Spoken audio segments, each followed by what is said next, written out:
The witch hunt that you should be talking about is they caught President Obama absolutely cold, Tulsi Gabbard. What they did to this country in 2016, starting in 2016, but going up all the way going up to 2020 of the election. They tried to rig the election and they got caught. And there should be very severe consequences for that. Obama's been caught directly. So people say, oh, you know, a group. It's not a group. It's Obama. His orders are on the paper. The papers are signed. The papers came right out of their office. They sent everything to be highly classified. Well, the highly classified's been released. And what they did in 2016 and in 2020 is very criminal. It's criminal at the highest level.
Thank you very much. Good afternoon. At President Trump's direction and with the support and coordination with the House Intelligence Committee Chairman Rick Crawford, today we've released a declassified Oversight Majority Staff report that was produced in September of 2020. The stunning revelations that we are releasing today should be of concern to every American. This is not about Democrats or Republicans. This has to do with the integrity of our democratic republic and American voters having faith that the votes cast will count. There is irrefutable evidence that detail how President Obama and his national security team directed the creation of an intelligence community assessment that they knew was false. They knew it would promote this contrived narrative that Russia interfered in the 2016 election to help President Trump win, selling it to the American people as though it were true. It wasn't. The report that we released today shows in great detail how they carried this out. They manufactured findings from shoddy sources. They suppressed evidence and credible intelligence that disproved their false claims. They disobeyed traditional tradecraft intelligence community standards and withheld the truth from the American people. In doing so, they conspired to subvert the will of the American people who elected Donald Trump in that election in November of 2016. They worked with their partners in the media to promote this lie, ultimately to undermine the legitimacy of President Trump and launching what would be a years-long coup against him and his administration. For President Obama, we might not have done the intelligence community assessment that we did that set off a whole sequence of events which are still unfolding today. President Obama is responsible for that, and it was he who tasked us to do that intelligence community assessment in the first place.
No one, especially the president, is above the law. No one is above the law. No one is above the law. No one is above the law. Nobody is above the law. No one is above the law. Nobody is above the law. No one is above the law. No one is above the law. No one is above the law. No one is above the law. No one is above the law. No one is above the law. No one is above the law. No one is above the law. Oh, son of a bitch.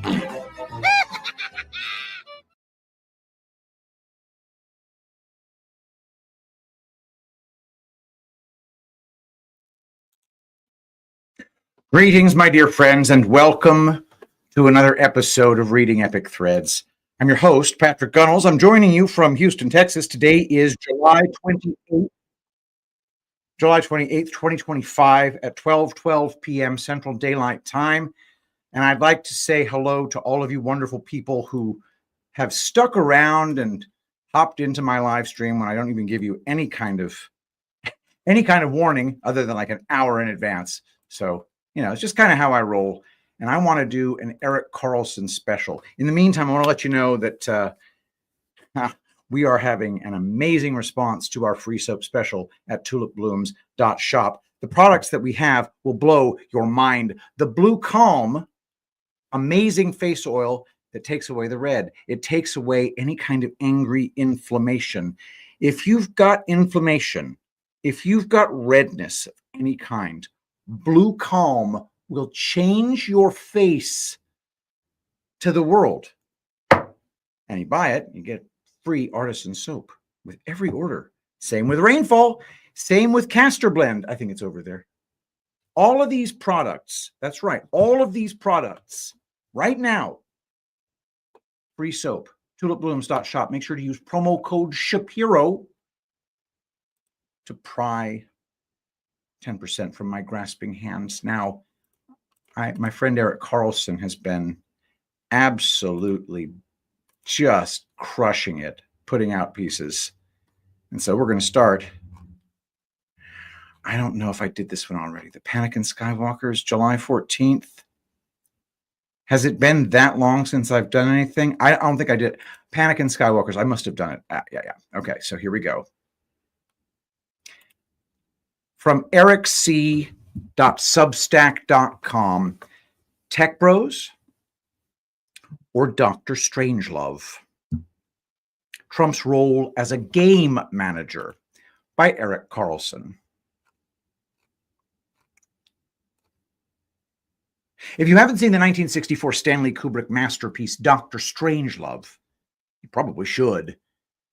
It satirizes the mass hysteria of the nuclear weapons race between the U.S. and the Soviet Union.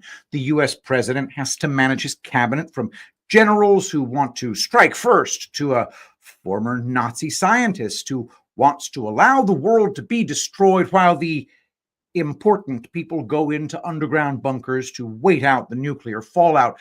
Dr. Strangelove believes they should get started immediately on repopulating the world. Beautiful women should be brought into the underground bunkers to breed with the powerful leaders and giants of industry. The women have to be beautiful, of course, to encourage the men to want to do their duty in keeping the species alive. We've all heard about the U.S. bringing Nazis to America following the end of World War II. It's called Operation Paperclip. It's not a conspiracy theory. It's 100% real. Former Nazis and Nazi scientists were brought into the CIA and famously put in charge of NASA. A side note, you never hear of the U.S. government bringing in Japanese doctors and scientists from Unit 731, the unit that did torture experiments on Chinese, Koreans, Filipinos before and during the war. Are we to believe that their techniques and bioweapons weren't seen as valuable to the U.S. government? But I digress. Back to the Nazis. We can all view bringing in Nazis to America and putting them in positions of power and influence as being the wrong thing to do. But until now, I've never really tried to think through the process of how they got to the place they ended up in the Nazi Party. What if it started off rather innocently? Is it a stretch to think the Nazi Party gave these scientists all the equipment, support, and funding that they could ever desire to pursue their life's work, their life's dreams? Did they believe they were doing good for their countries or for humanity? Were they propagandized into believing the world was out to destroy Germany and their work was paramount to their country's mere existence? Who knows? I certainly don't. What if things started off like a dream situation for these doctors and scientists? It wasn't until later that the Nazi officials started to turn the screws on them. It wasn't until later that they realized their work was being used or was going to be used for evil purposes. If you build a rocket and you think it's for space travel, you later find out that it's used for destruction. What do? Especially if you and your family are now being threatened to finish your work. Should they be given a second chance after being freed from their Nazi overlords? I don't know. I don't know how willing or unwilling each of these Nazi doctors and Nazi scientists were. What about the tech bros of today? Should they be trusted? Should Trump refuse to work with them, or should Trump use their skills, intellect, and ingenuity to make America better? I would argue that if Trump refused to work with the tech bros, which includes the crypto bros, America would fall behind, America would suffer, and America eventually would cease to exist. I believe Trump needs to work with these tech bros. I don't think he can trust them, but he must manage them the way a manager or head coach would manage a team of athletes. Without picking out one person, but rather speaking in general terms, I don't think most within the tech industry are driven by the goal of bettering humanity. They didn't ask for their first computer as a child with the goal and intention of making the world a better place to live. Most, if not all, are driven by curiosity. Some just want to make really cool things. Along the way, I'm sure many figure out they can make a lot of money and acquire a lot of power in the process. And none of this necessarily makes them bad people.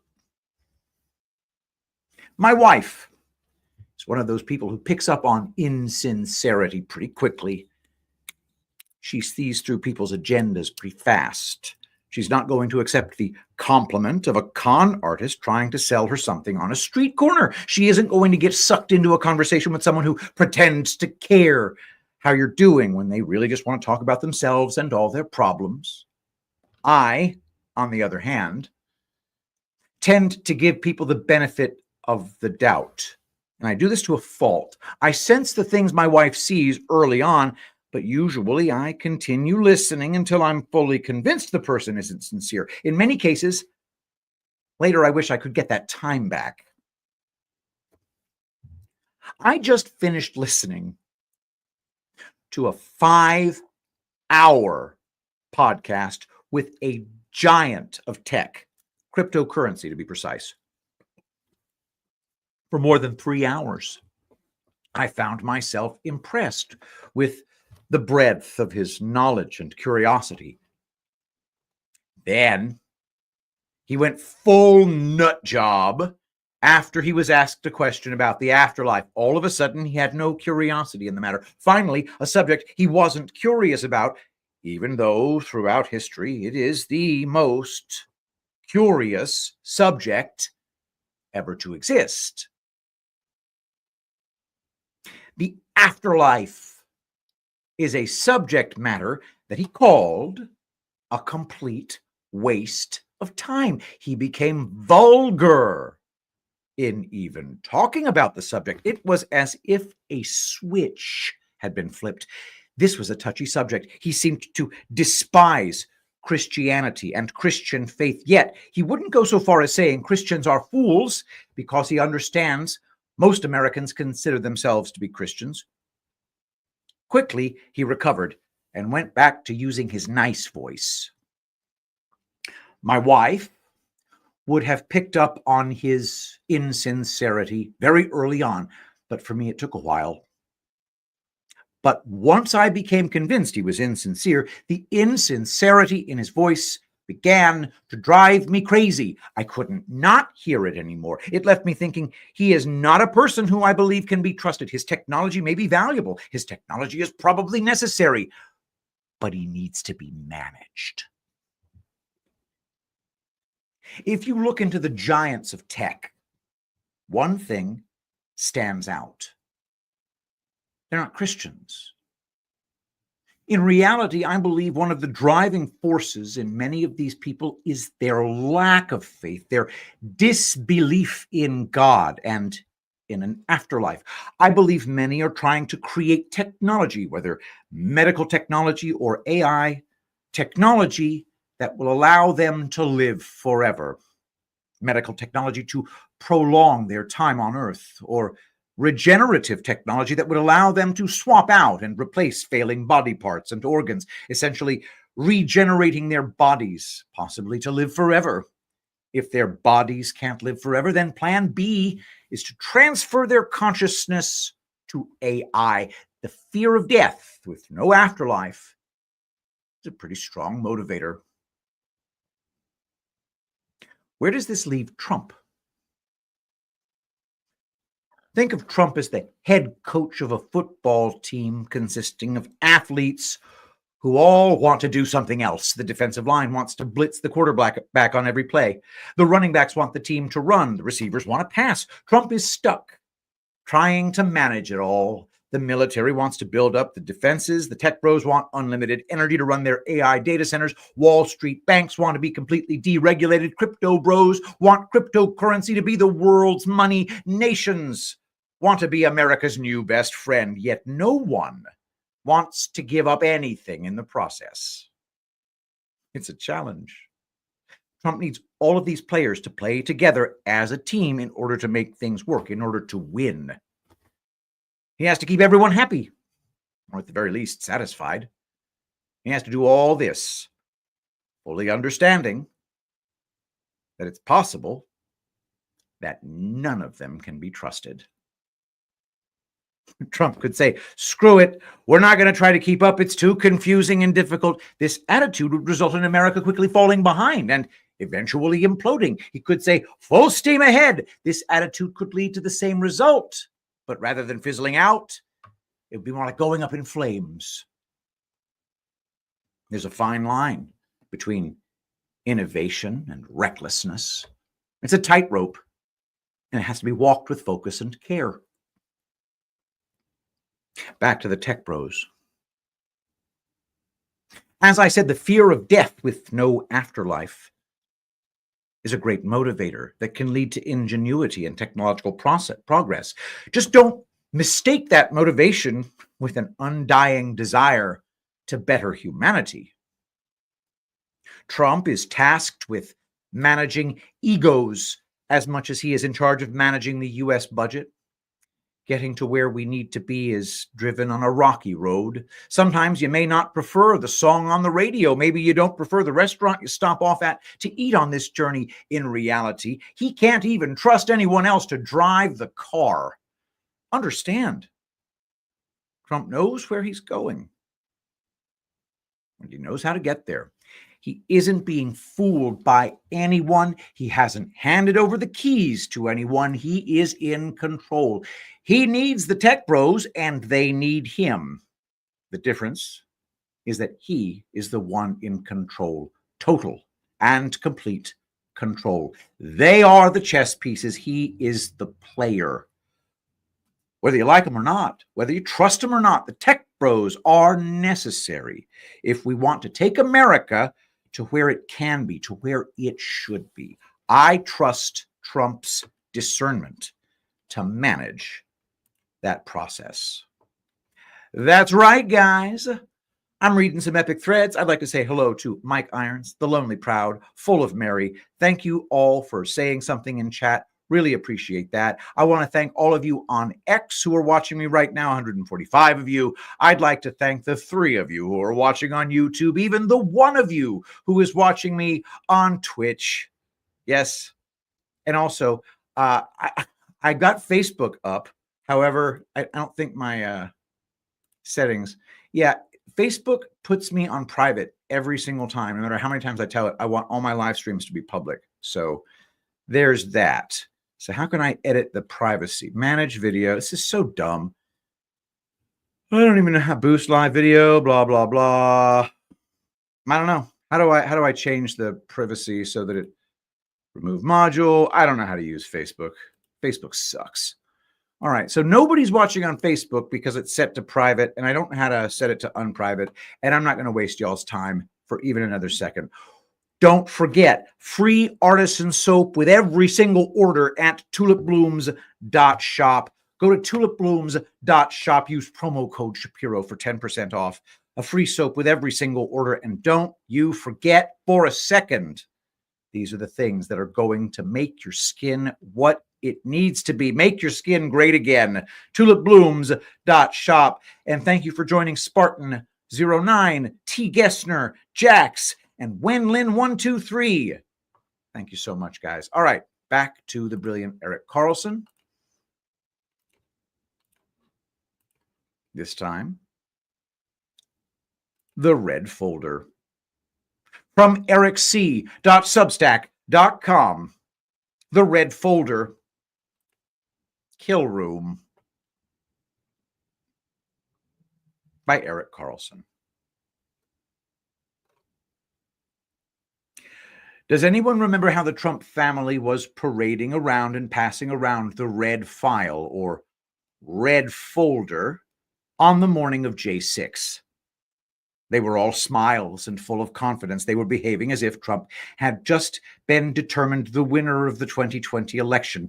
But it was the morning of J6, the day of infamy, when the media, the 3-letter agencies, and all the Dems and rhinos staged a violent and attempted overthrow of Congress. We all know it was fake. And the Trumps had to know they were just hours from it occurring, a staged event with the sole purpose of keeping Trump from rejecting the fraudulent election results. Trump denied the election results were legitimate, but he didn't do anything to stop Biden from being declared the winner. So, what is it about that red folder that had the Trumps and their team so enamored, so full of confidence, so full of joy? What did that folder hold? Did it hold the receipts for the election fraud that just occurred? If it did, why didn't they use it to overturn the election? Or maybe it contained something else, a list of names that most of us have never even heard of, a list of names the Trump allies were about to take out systematically, in many cases, without us even knowing it. Not the puppets, the puppet masters. Recently, I watched a pretty mediocre 2023 movie called The Kill Room. It wasn't great, it wasn't bad. I put off watching it quite a while because I assumed by the title that it was a violent action movie that I have to be in the right mood to enjoy. To my surprise, it ended up being more of a comedy.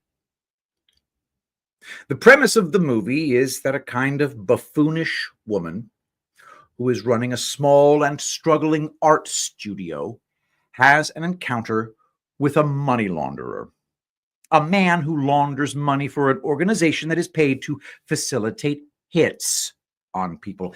The head of the criminal organization hires hitmen from within the organization to take out people who others want dead, whatever their personal reasons. They are paying him to have people killed.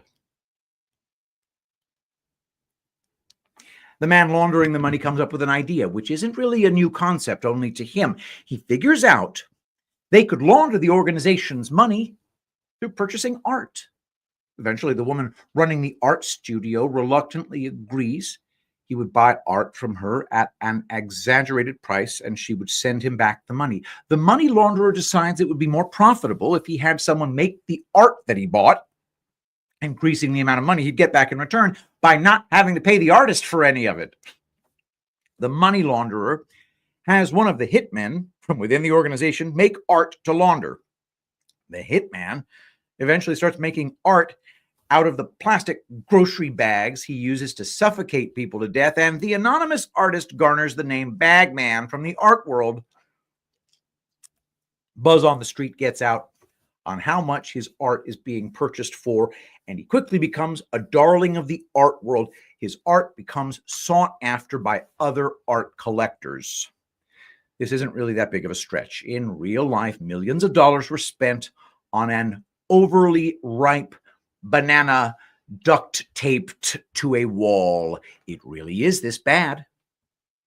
In fact, it is said that modern art was created by the CIA to launder money, splatter some paint on a canvas, and sell it for millions of dollars. The worth of art is completely arbitrary. A perfect system to launder money. Most reading this probably remember that once Joe Biden became president of the United States, his son Hunter began selling art for $500,000 a pop. An obvious case of money laundering, or specifically pay for play. The irony, maybe an open nod to corruption, is the fact that Hunter wasn't even an artist before the Biden administration began. If I may go off on a bit of a tangent, what about social media? Is it being used to launder money? Is ad revenue, at least in some cases, exaggerated to launder money?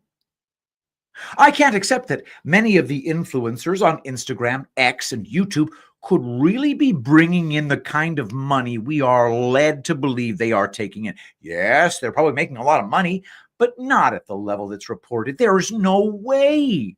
At least some of them have the number of followers they are reported to have, or the number of views, although algorithms can be used to increase their views and subscribers. How are they generating the income that pays them what they make? Most are followed by the least valuable demographic markets out there. OnlyFans, Instagram, YouTube. Sorry, I'm just not buying that many people will pay someone on an Instagram live stream to make a face or a sound. I get it. People are strange, and a fool and their money are soon parted. But it's beyond the point of believability in some cases, because enough people are perfectly willing to throw their money away. A cover is created to launder money. Back to the movie.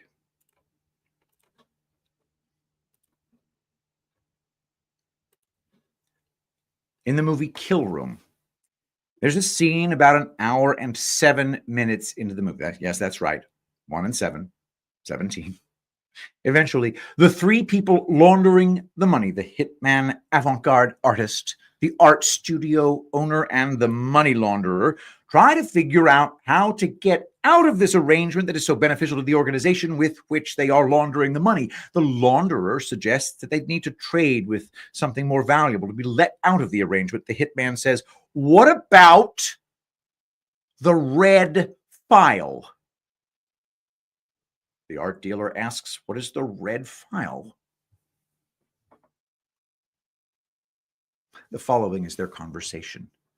"What's the red file?" The hitman says, "It's, unkillable people, sex traffickers, kingpins, people nobody can get to, but everyone wants taken out. Drug dealers, drug makers, politicians, or Wall Street, rich and powerful men who aren't exactly Boy Scouts, but people you don't know and people you don't want to know." The art dealer responds, "Truly horrific people?"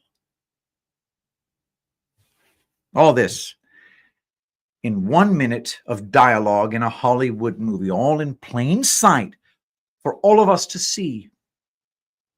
the red file. The one part of the Trump sting operation most people aren't even talking about today, coming from a first-time screenwriter named Jonathan Jacobson, whom I will be keeping an eye on going forward. Anyone who doesn't believe we aren't being told the truth just isn't listening. We are being told constantly what is going on, but it's being told to us, and always has been told to us, in a manner where the teller, the person telling us, is protected. It's told in the guise of fiction, and specific names are left out.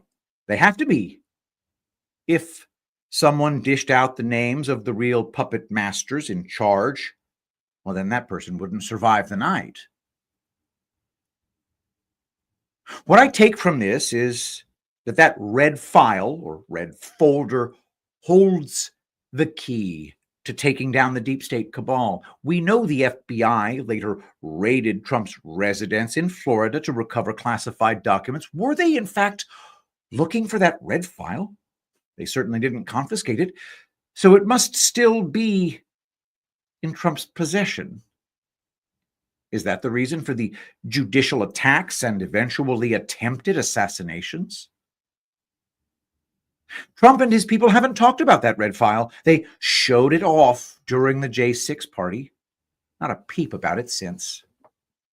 I can't get out of my head the sheer joy they displayed passing it around. And again, this was after the 2020 election, moments before the fake J6 insurrection, and 3 weeks before having to leave the White House. Where did their happiness and confidence come from? I believe it came from the fact that the deep state fell into their trap. They took the bait, hook, line, and sinker. It came from the understanding that the end was near, the game was over, the war was over, checkmate. It was just a matter of the opponent exhausting all their moves until there were no moves left to make. They have it all. And they've had it for quite some time.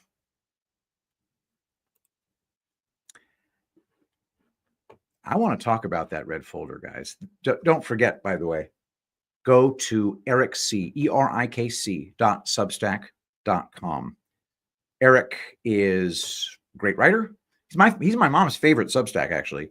And also, he started writing because he was watching Reading Epic Threads and just decided to start emailing me. And his emails got longer and longer, and I started reading them over and over again because they're worth reading. That's literally why he writes a Substack. So I'm kind of proud of that. Hello, Billy Bird. Hello, C. Campbell 78. Hello, Backdoor Biden. Hello, Gail Nybergall 61. Listening to me from Vancouver Island, Canada. I enjoy your show very much. Wishing you an awesome day. God bless. And God bless you right back. Blue Jaxes. Hi, Patrick and chat. How are you, Blue Jaxes? Artist X406. And of course, Richard Rohrer. Hey, Threadheads, can you do me a big favor? Richard Rohrer says we're only at 30% thumbs up. That's actually really good. 30% is actually pretty good. Not kidding. It's pretty good. We've got 184 watching on Rumble. Is there any way we can get a bunch of you to hit that thumbs up button right now? And if you can, just subscribe as well. There's a button that says follow. Hit that button. Dirk McGurkin. Nice to have you here, bro. All right. And also, if y'all could do me a big favor, go to tulipblooms.shop and buy something. You'll get a free soap out of it. I'm going to start pushing the just between us thread readers. I'm going to start pushing the colloidal silver more. I don't give the colloidal silver the love that it deserves. It's colloidal silver in humic and fulvic acid, with those things facilitating absorption more than anything else. So I'll be getting on that presently. Also, the recent special on Zeolite Extra Spray. Oh man, it's gone freaking viral. We're about to run out of Zeolite, so I got to figure out something pretty quick. All right, next, here we go from Erik C. ERIKC.substack.com. Imitation Game. It makes sense of our frustrations while explaining full control. By Erik Carlson.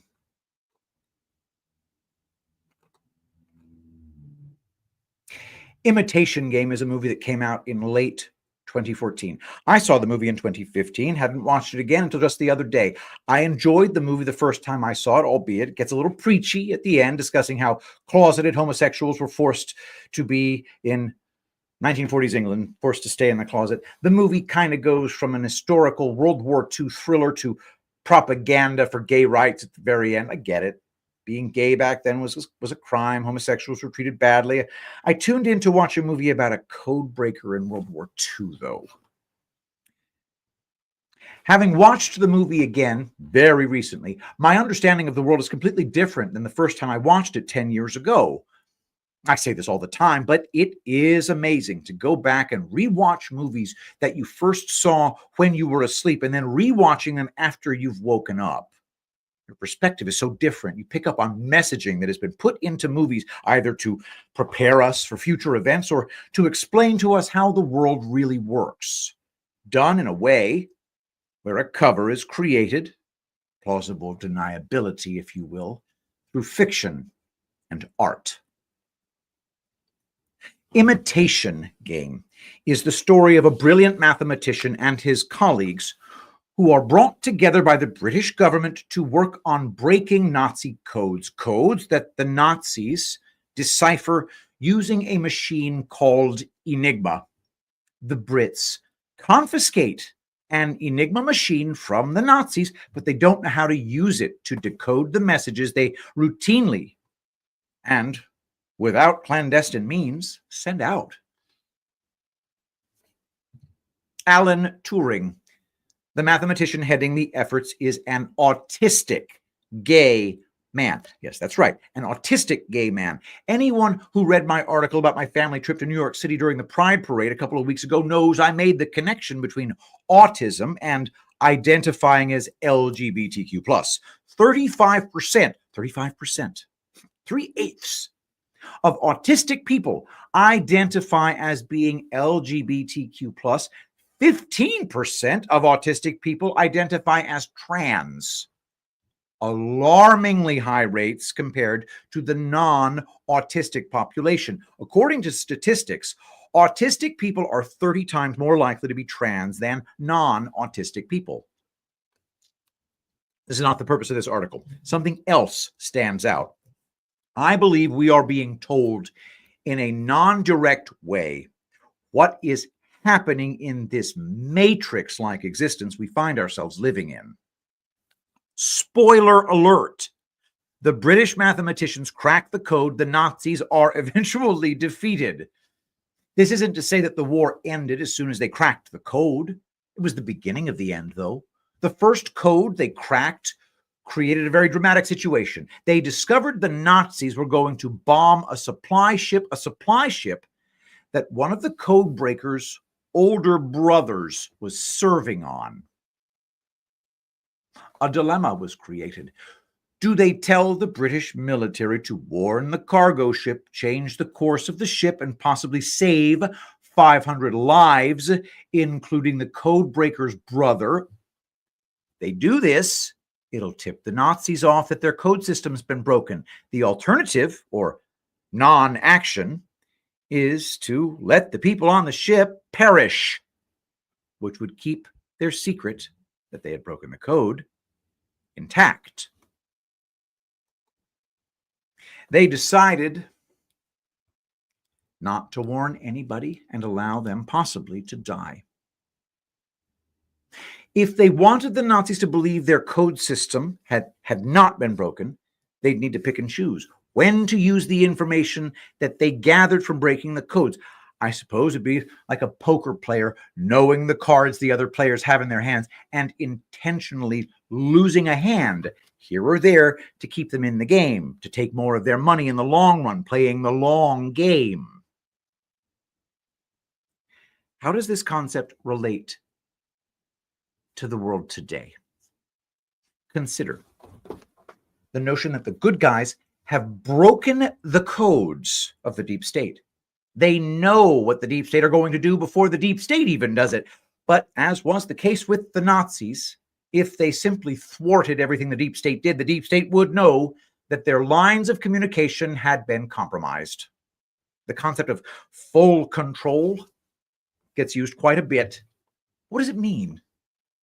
Does it mean that every move the deep state makes will be countered? Does it mean every move could be countered? Does it mean every move the deep state makes is known before they make it? Whether a move is thwarted or not is determined by how it affects the big picture. If it's allowed to happen, will that allowing it to happen wake more people up? If the move is countered, will countering it cause the deep state to question the secrecy of their communications and the execution of their plans? It makes sense that if the good guys have been able to monitor all the things the deep state has been doing, not just recently, but possibly for decades, they wouldn't want to tip their hands before they have the people in place to make a truly permanent change. Yes, they could want to stop some things from happening, but they couldn't be too obvious about it. They couldn't stop everything. For example, did Trump's allies know of the deep state's plan to kill Trump in Butler, Pennsylvania? We've been told that Trump is completely protected and insulated. Being shot in the ear doesn't sound very protected, doesn't sound very insulated to me. Did they take out the shooter before he was able to shoot at Trump and they faked the ear injury while the Secret Service was piled on top of the shooter? If so, it will give me a lot more confidence in Trump, his people, and the plan.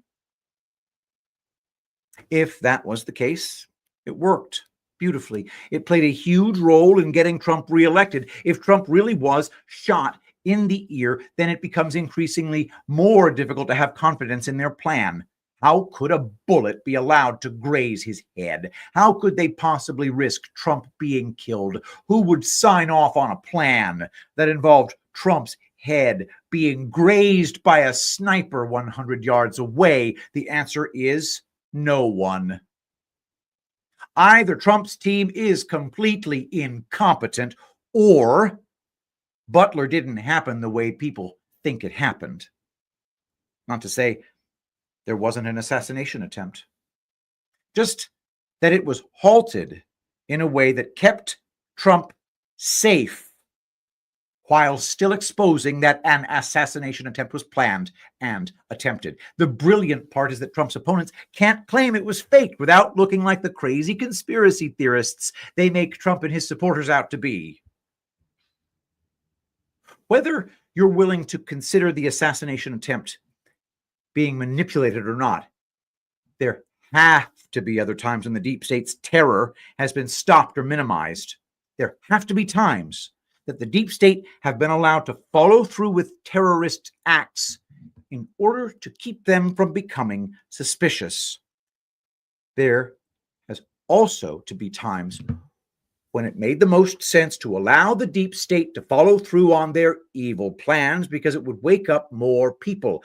I believe COVID is an example of this phenomenon.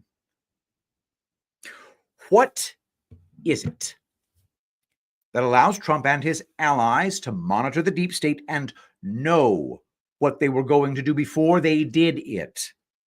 I think it involves Palantir technology, and I think it also involves deep state players who cut deals and became informants. The fact that America survived Biden's 4-year reign of terror leads me to believe the patriots were and are in full control. How can you be in full control if you don't know what your opponents are doing before they do it? Just as the Nazis fought in World War II, fully confident that their codes had not been broken, I believe that the deep state has operated the past 10 years or more with the same false understanding. When the Allies broke the Nazis' code, the war was essentially over as long as the Nazis didn't discover the code was broken. If the Nazis changed their code system, it would have been a huge blow to the Allies' efforts to end the war. I believe this has also been the case with the destruction of the deep state. Many people have asked, rightly so, if the Patriots are in full control and have been in full control, why have bad things continued to happen? Hopefully, this answers your question. In my opinion, it had to be this way. It had to be this way to get the full destruction of the deep state, not just a partial destruction from which they could eventually recover. They couldn't be tipped off that all of their plans had been known. All of their efforts could have been stopped. This would have been beneficial in the short run, but not in the long. The equivalent of winning the battle, but losing the war.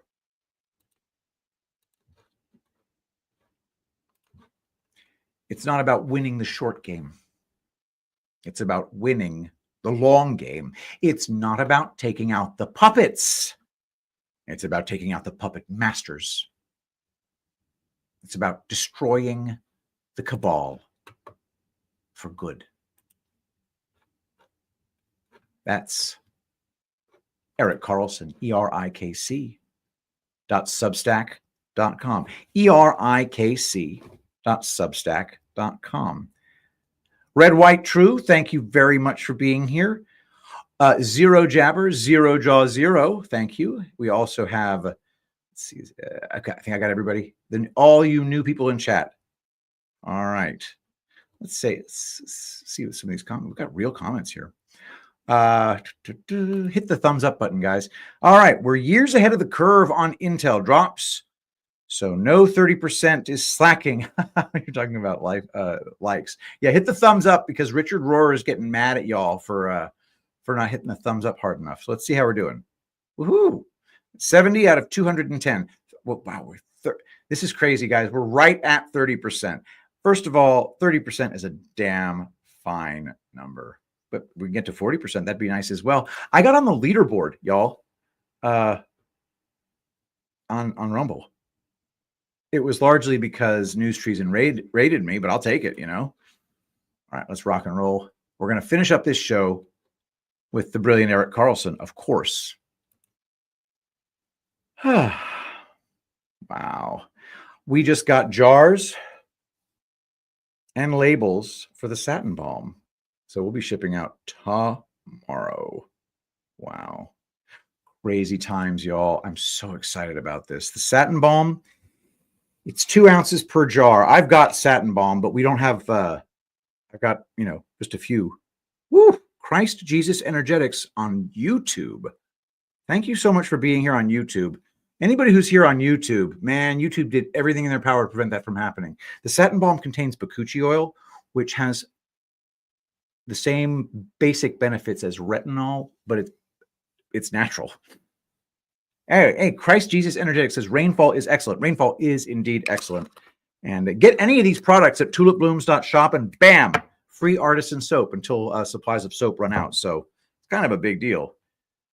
Now, let's finish up the show. Don't ever forget where all this wonderful material is coming from. It's coming from my friend Erik Carlson, who writes all this stuff. Right now, we're going to read Far Side of the Moon. Don't forget, go to ERIKC.substack.com. The Far Side of the Moon. Who is Telling the Truth? By Erik Carlson. This is not a hit piece on anyone or any concept.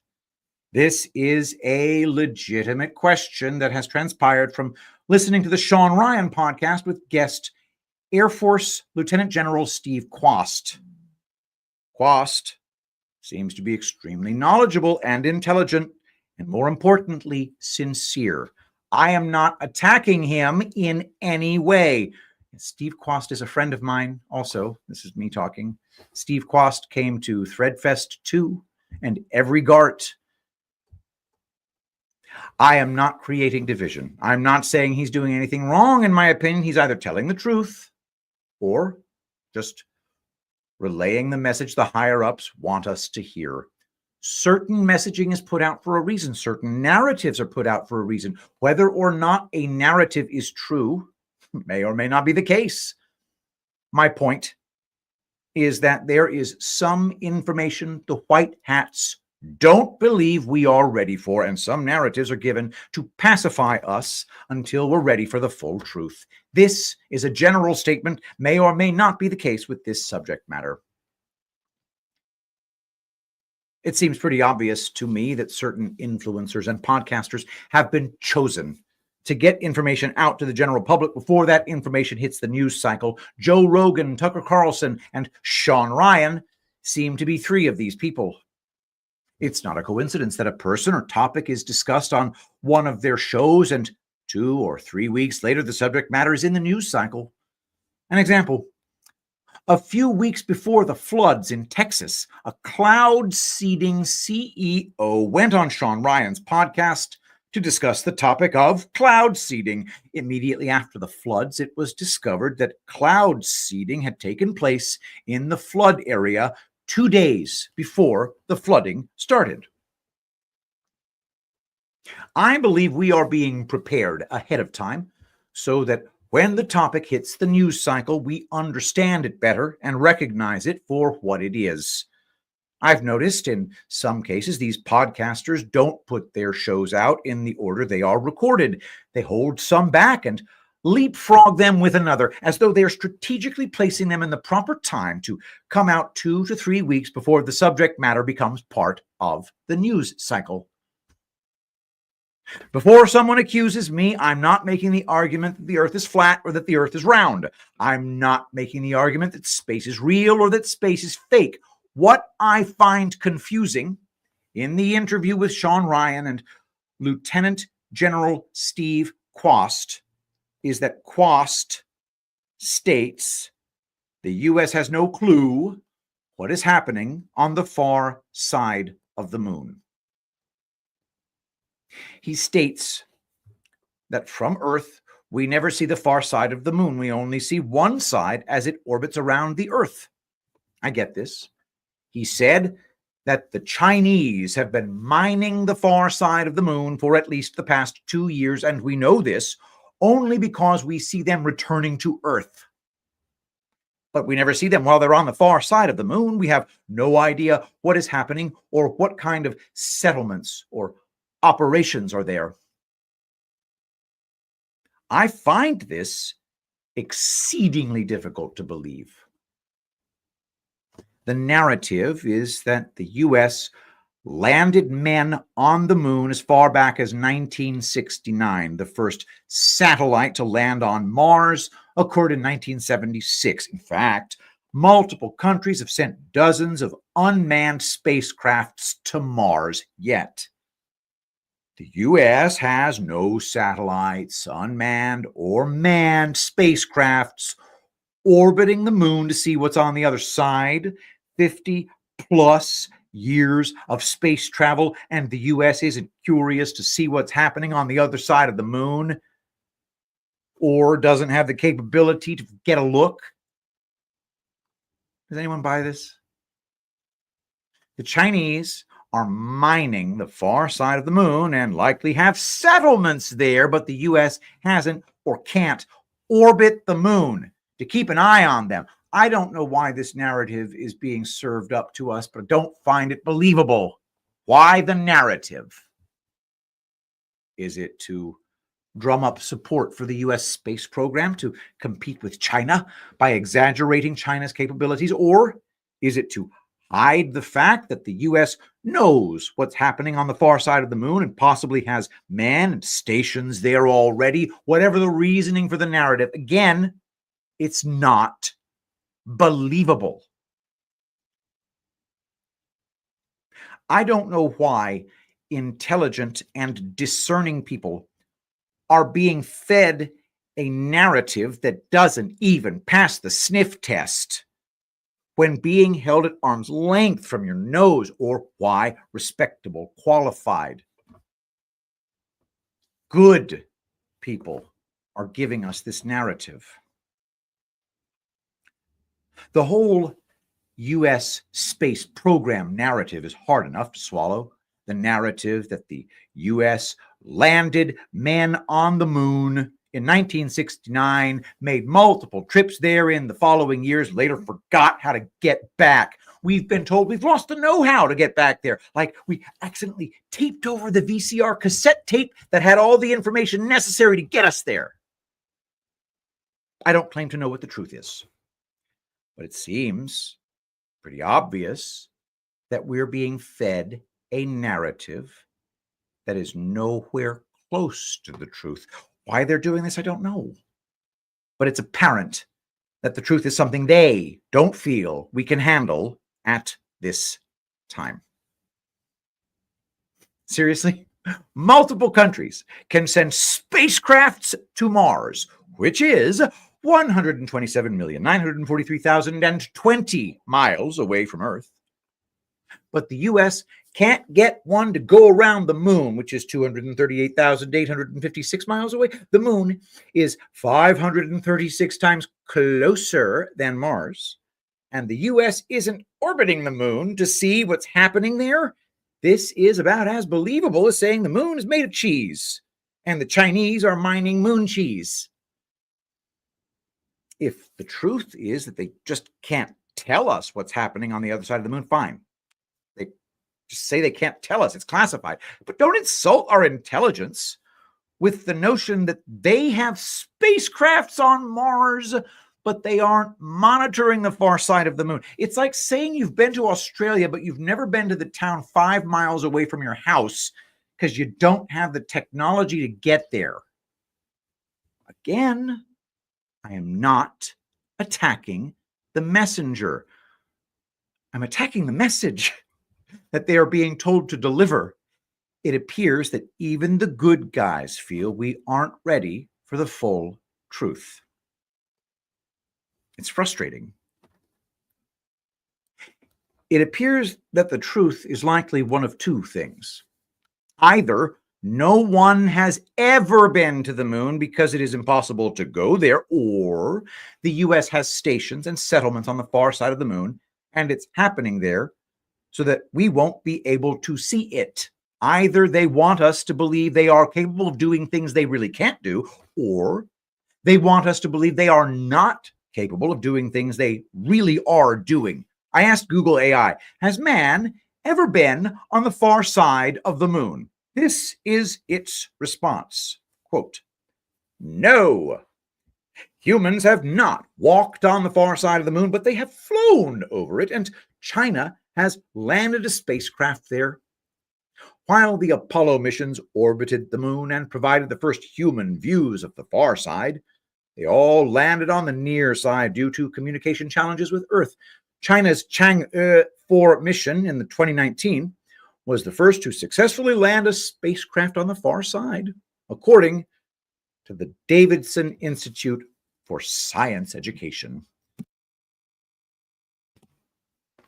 According to Google AI, no man has walked on the far side of the moon, and the Apollo mission orbited the moon. This contradicts the statement that China has settlements on the far side of the moon and they are mining it. Grok essentially says the same thing. No human beings have been on the far side of the moon. China has sent an unmanned spacecraft there, and NASA orbited the moon in the Apollo days, but no human being has set foot on the far side of the moon. What gives? Who is telling us the truth? Assuming Quast is telling the truth, why would those who run the media's narratives want us to believe no man has been on the far side of the moon and NASA astronauts saw it while orbiting the moon back in the late 60s and 70s? Assuming the media is telling the truth, why does Quast want us to believe China is mining and settling the far side of the moon and that the American space program isn't even monitoring the far side of the moon? Someone's lying. If the media are telling the truth, then operations in space aren't that advanced. If Quast is telling the truth, it means the U.S. space program needs to catch up in a hurry to compete with China. Is Quast's narrative an attempt to encourage or scare Americans into supporting the advancement of the American space program? Nothing would surprise me. Propaganda isn't used only by bad guys. The bad guys use it to keep people asleep. The good guys use it to wake them up. Is Quast telling the truth, or is he telling a little white lie to put a spotlight on the space program? Whatever the case, whatever you choose to believe, I can only say that I believe that what we are being told is not the full truth, not just in this case, but in many subject matters. It's possible some of us are ready for the truth, but enough people aren't ready, which doesn't allow the full truth to be exposed at this time. Because of this, past narratives need to be kept alive for the time being. I look forward to the day when we can simply be told the truth, the complete truth. And those who struggle to handle it will be simply expected to do so. This time can't come soon enough. I'm tired of the lies. I'm tired of the half-truths. Can we please just rip the Band-Aid off and deal with it? Or would the full truth being exposed all at once send too many into a tailspin from which they could never recover? And that, my friends, is my Erik Carlson extravaganza.